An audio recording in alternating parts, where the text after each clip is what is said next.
dates for that yet. They've not given me that information yet.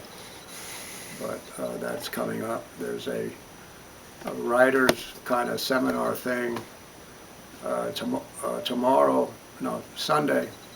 afternoon at the Art Center. If you want to learn how to... is yours tomorrow? I believe it's the 19th. Oh, tomorrow is Saturday, isn't it? 19th, which is Yeah. Saturday. And Yeah. it's at the Art Center. It's in the Yeah, I was thinking tomorrow's Sunday, and No. but it's Saturday. And of course, we'll have our farmers market in the morning, as usual. So that's it. That's it of what's going on at the Art Center. That's all I got on that. I found some new poetry books in a big shipment of books I received. And one of them is interesting because it has a swastika on the cover.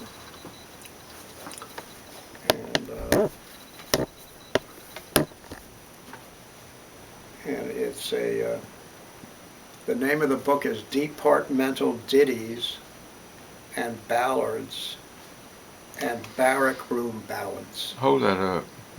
That's the title. Okay, but can we see the title on Yeah. the book itself?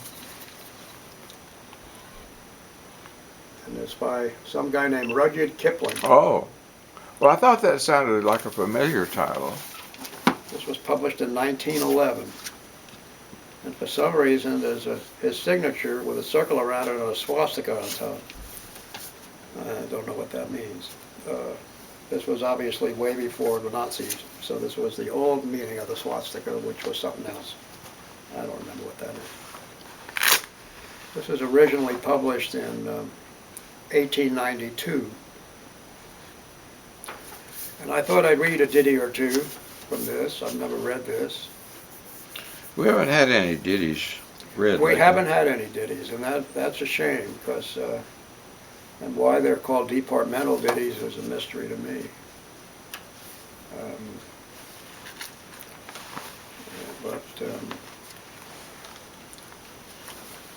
I'll read. This is the prelude for the book, so it's before the actual ditty section. I have eaten your bread and salt. I have drunk your water and wine. The deaths ye died I have watched beside, and the lives that ye led were mine. Was there aught that I did not share, in vigil or toil or ease? One joy or woe that I did not know, dear hearts across the seas? I have written the tale of your life for a sheltered people's mirth, in jesting guise, but ye are wise, and ye know what the jest is worth. That's just the prelude. Let's see.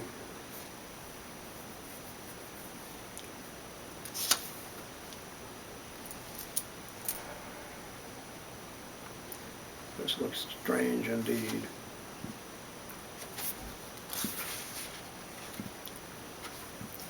This is called Study of an Elevation in Indian Ink. This ditty is a string of lies, he says, but how the deuce did Gubbins rise? That's a question.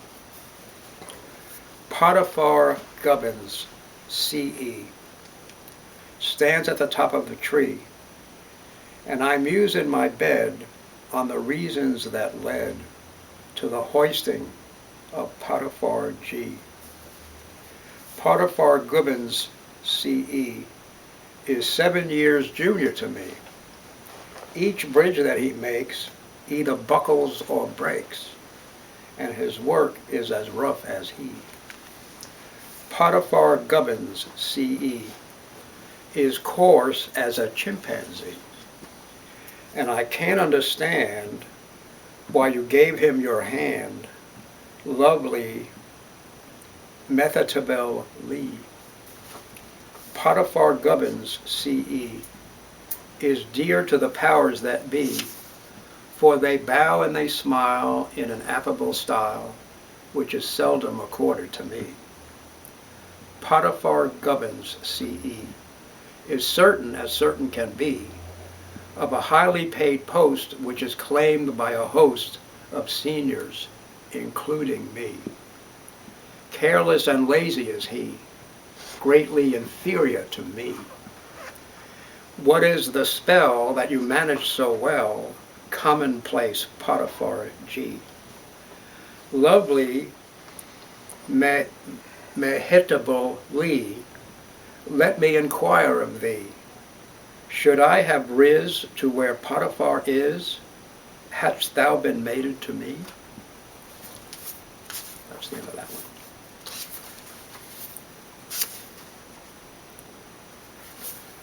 Let's see. What else shall I read? Ditties are so charming. Ditties are charming, yes they are. This one looks interesting, so I'm going to leave ditties for a second here.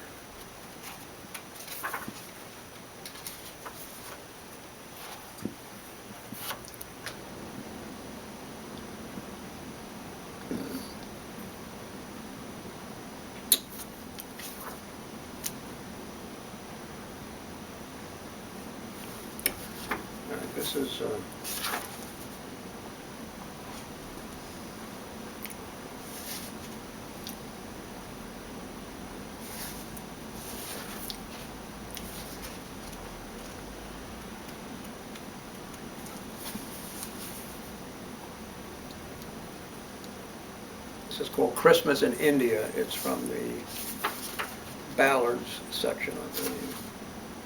Oh, no, this is from the Other Verses section.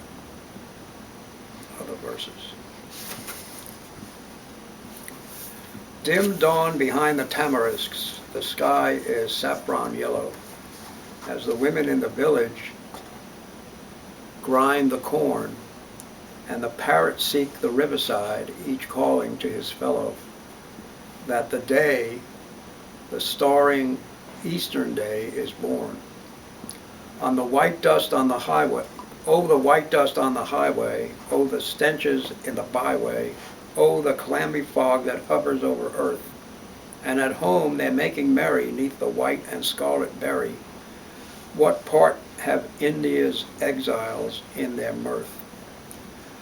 Full day behind the tamarisks, the sky is blue and starring, as the cattle crawl afield beneath the yoke, and they bear one o'er the field path who is past all hope or caring, and the ghat below the curling wreaths of smoke.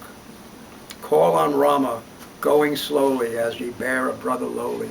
Call on Rama, he may hear perhaps your voice. With our hymn books and our psalters we appeal to other altars, and today we bid good Christian men rejoice. High noon behind the tamarisks, the sun is hot above us, as at home the Christmas day is breaking wane. They will drink our healths at dinner, those who tell us how they love us, and forget us till another year be gone.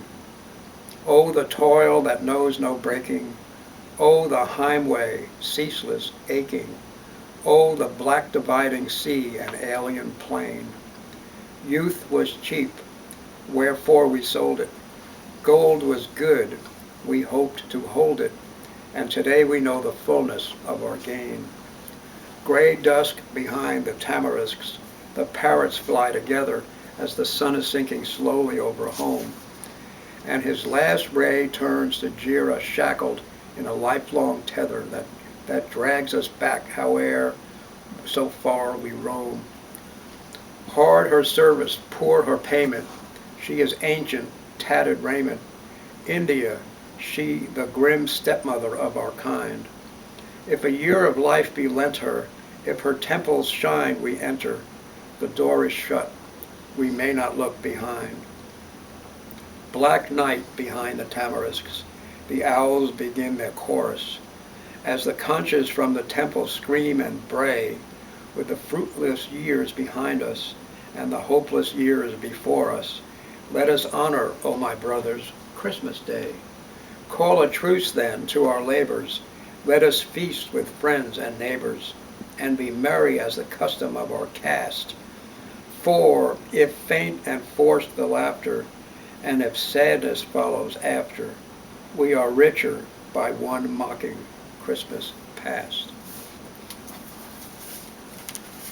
It's a kind of downers, these things here.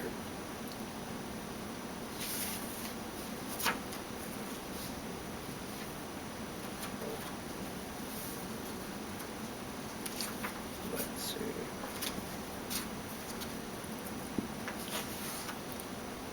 This is the lament of the border cattle thief. Okay. Thought you'd like this one. Oh, woe is me for the merry life I led beyond the bar, and a treble woe for my winsome wife that weeps at Shalimar. They have taken away my long Giselle, my shield and saber fine, and heaved me into the central jail for lifting of the kine, K-I-N-E, I don't know what that is. The steer may low within the byre, the jut may tend his grain, but there'll be neither loot nor fire till I come back again.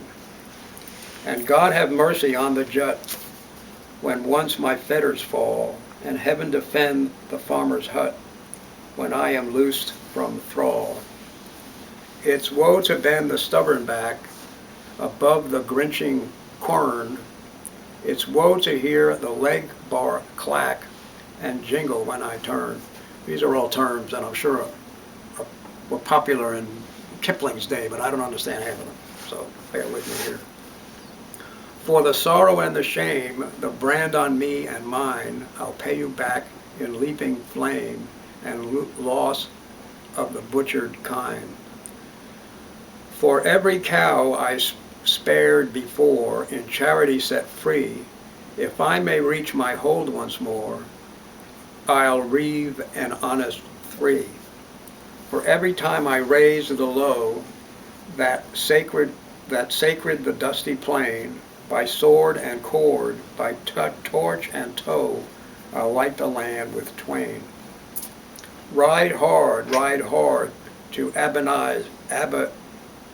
Abazai, young Sahib with the yellow hair, lie close, as Canucks lie, fat herds below Bon Air.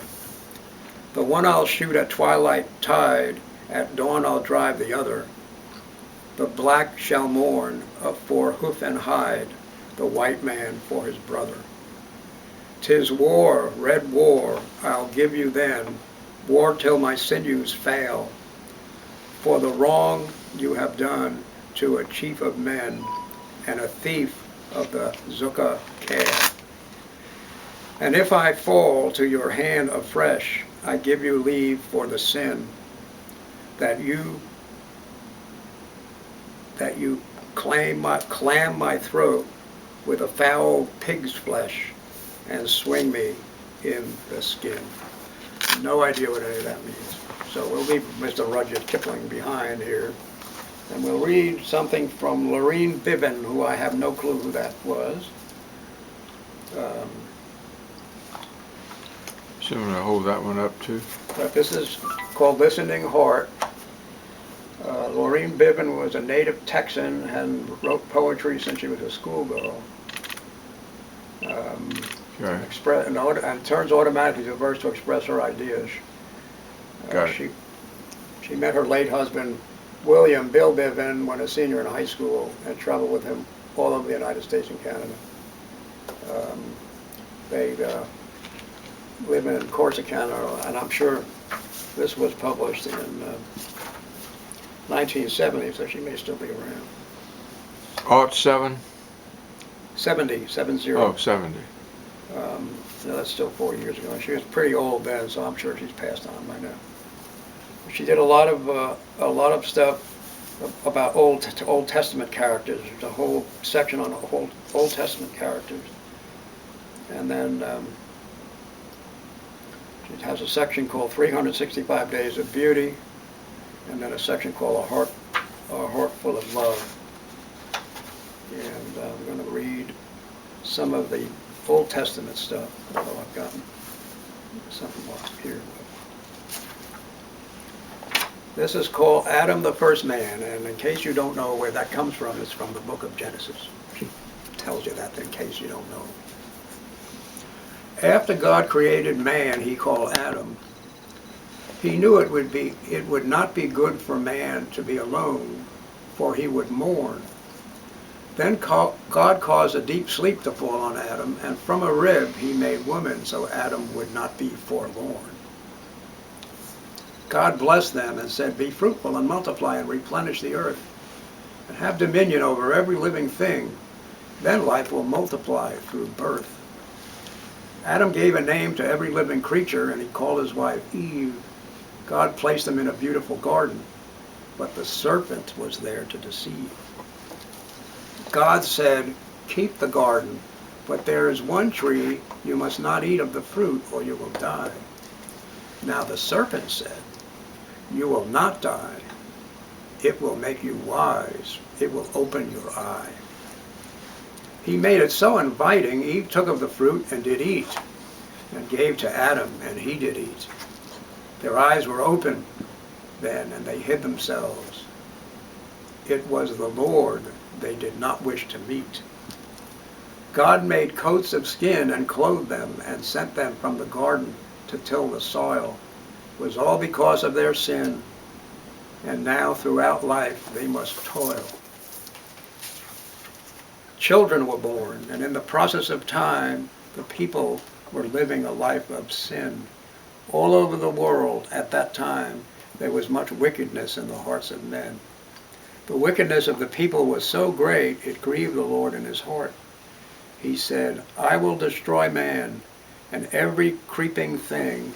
This earth is falling apart." Only Noah and his family were all the righteous the Lord could find. So God let them live to start the next generation for all mankind.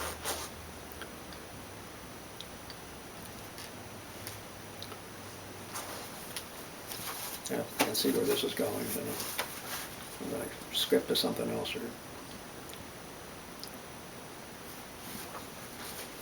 This is called God's Gardens. God made this universe with gardens galore. They are here for you and me to explore. The valleys are gardens made beautiful for man, fenced in with mountains designed by God's own hand. God has lovely gardens down under the ground. They do something to me, and I become spellbound. These gardens of his fill my heart with delight. They are ours to enjoy both day and night.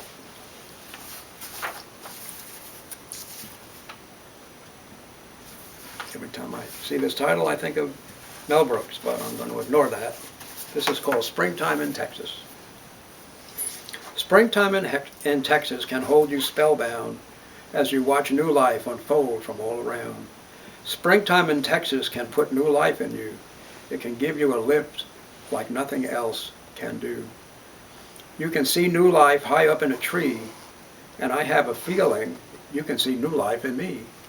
You can see new life down on the ground. Most anywhere you look, new life is found. Springtime in Texas, we have beautiful flowers, and God waters them with many April showers. The weather is fine, so the birds all sing.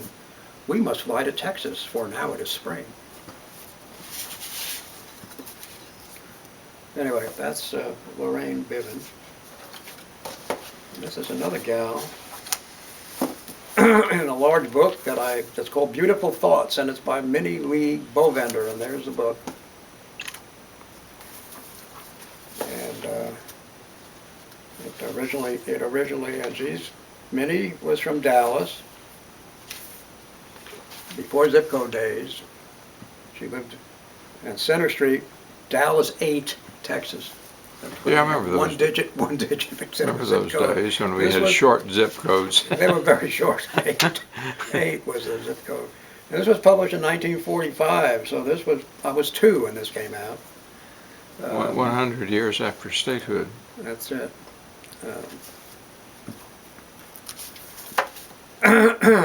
And this is the dedication of the book, which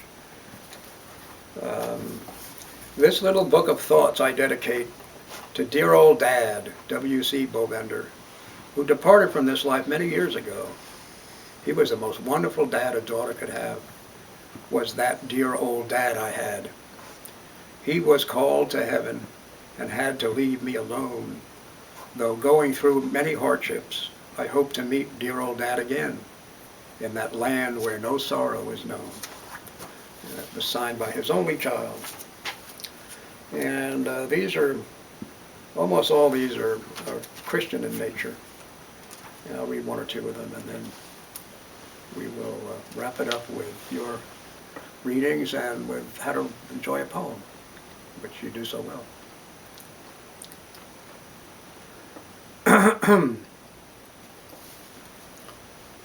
Oh, this is my mother's favorite motto. Rich or poor, it's good to have money. That was my mother's favorite motto. Your mother's favorite what? Motto. Mother's saying. She invented this. Rich or poor, it's good to have money. It's her. Anyway. This is called Rich or Poor. No one is useless in this world. Even though you are rolled in a wheelchair, oft-times the afflicted ones are used as examples for those who are blessed with good health, not yet realizing the blessing they possess. The more helpless some are, the more they have lost, but in their patience they are blessed, and are used as a shining light that may relieve the burdens of others who are more fortunate than they. We all have our niche in life to fill, whether born in palaces built of gold, or born in poverty, no one knows. But rich or poor or crippled you may be, to relieve the burdens of others, you will find happiness indeed.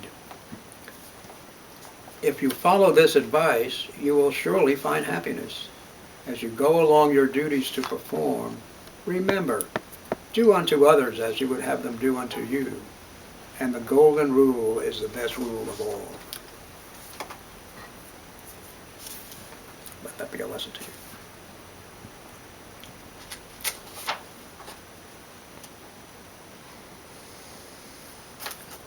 This is called Remember Us. We are the ones you must remember. We made our sacrifice in many battles of years ago, our life cut short, long since stilled in death. For ourselves we rest content. Still we hear the guns and cannons roar, as though it were only yesterday, though many years have passed. Since the voice of our nation sent out its call to defend those things for which we died, others now dedicate their lives to this task. Do not forget, we gave our life in sacrifice. To keep our freedom and liberty free from taint, now others are fighting for the same cause. Do not let their life be sacrificed in vain, for they know not what hour that sacrifice will be made. Very true. Yep. This is called To the Parents. A thought for the parents to think over. The sin of improper training of children that God has blessed you with. A word to those who lead a life of sin and dissipation. Beware of the life you lead.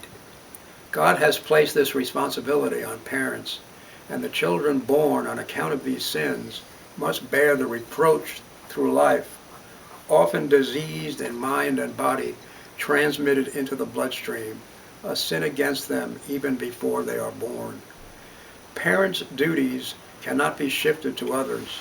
So, young folks, boys and girls, be careful of the company you keep, for you will find many pitfalls strewn along your path, and before you know it, you are on the downward road, a road that will wreck and ruin your life.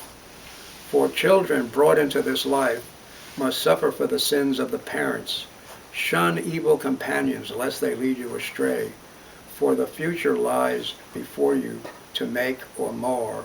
That future will be bright if you lead a clean life. Good advice, good advice.